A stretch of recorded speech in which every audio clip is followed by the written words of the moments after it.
Facebook family, welcome back to this week's episode of Ambassador Talk. My name is Chief Master Sergeant Jason David. Today we have the absolute pleasure of speaking to First Lieutenant Joey Minear. After speaking to him and learning about his story, I thought it would be a wonderful idea to kind of jump into the conversation to find out why he, in fact, became a member of AFW2. Welcome aboard, LT. What's going on? Thank you. Happy to be here. So a question for you. You are so positive, just in the time that we've gotten to know each other. I love the fact that it doesn't look like anything's here to hold you down.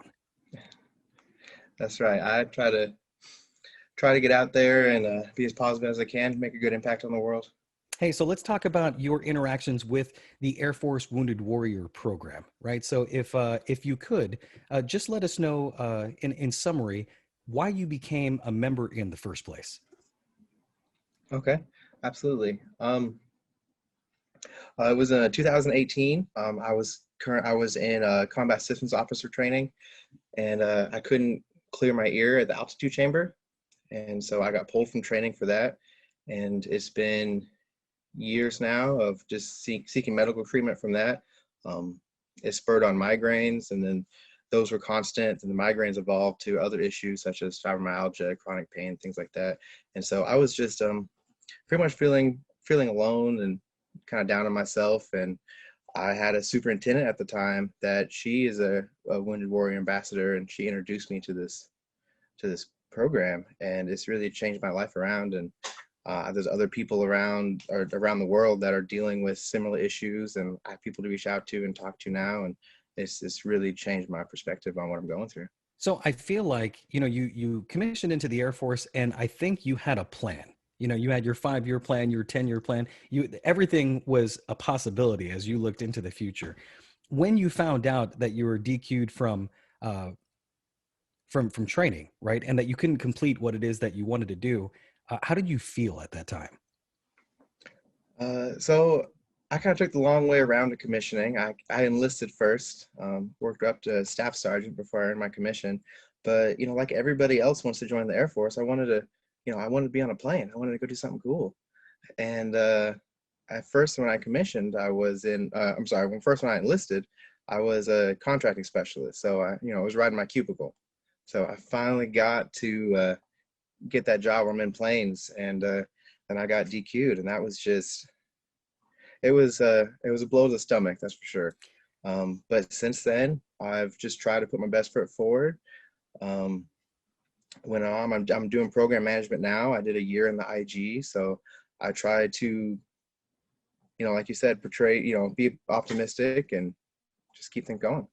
So obviously the program of the Air Force Wounded Warrior program is always in hopes that we can return airmen to duty. But sometimes that doesn't happen. Sometimes you have medical conditions that are just not fit for military service, but that's not necessarily when the support ends. So after getting enrolled in the Air Force Wounded Warrior program, what are your feelings on how you were treated and even now as you were going through this transition period in your life? They've really helped out. I have my RCC here at Wright Pat.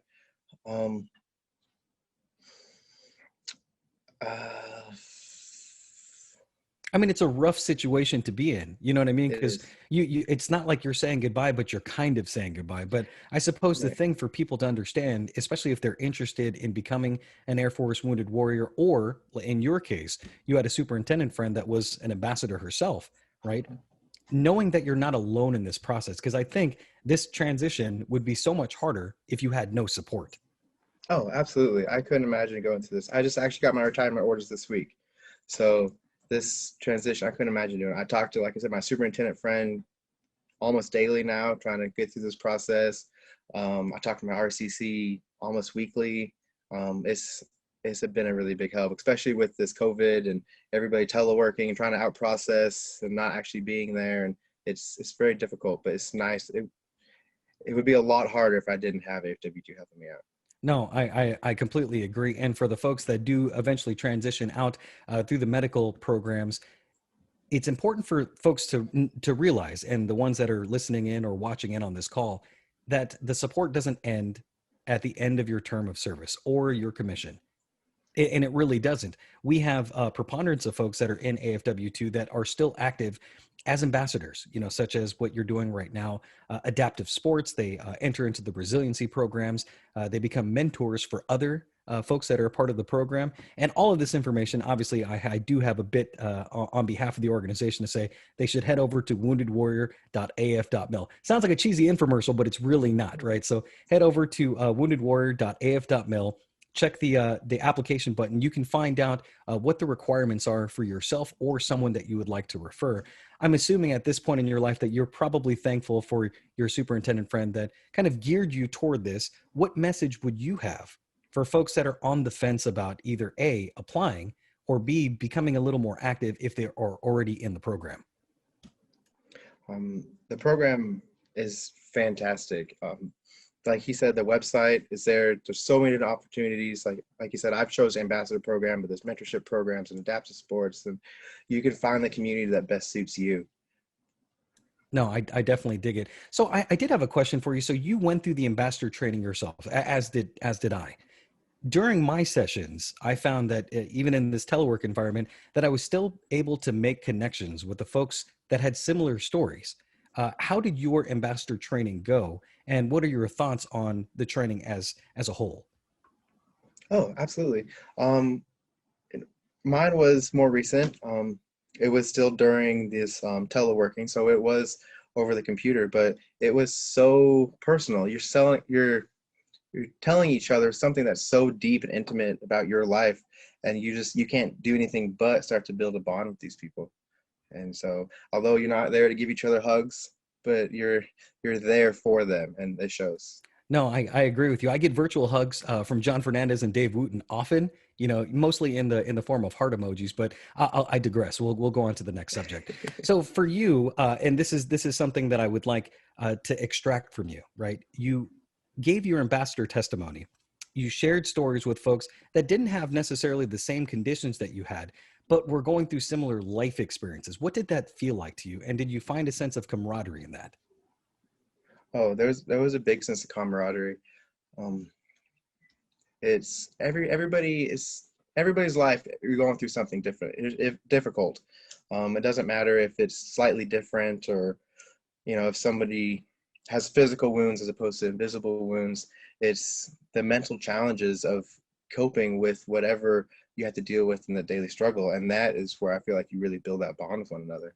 No, that's a good point to bring up too, especially since the Air Force Wounded Warrior program is not just for combat wounded veterans. It is for airmen who have been wounded.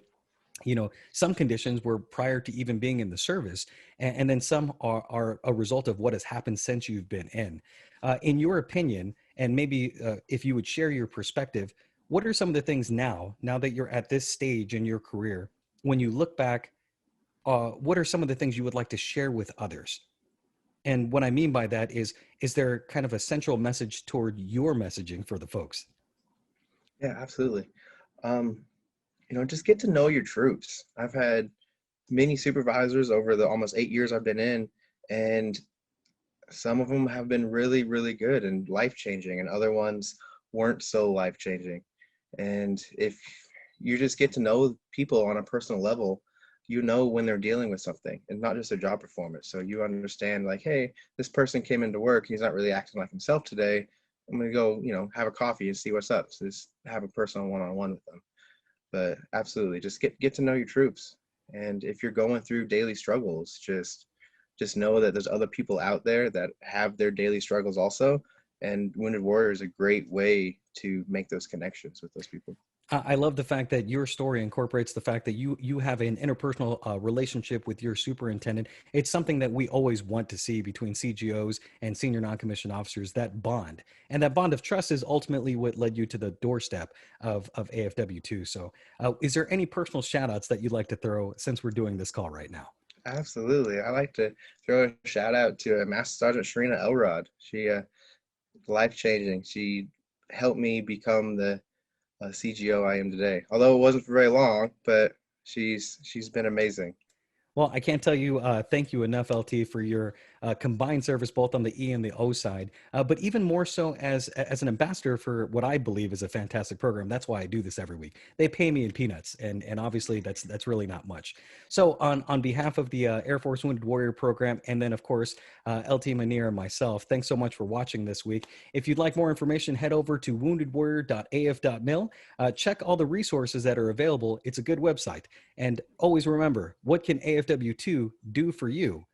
That's my tagline. See you guys next week.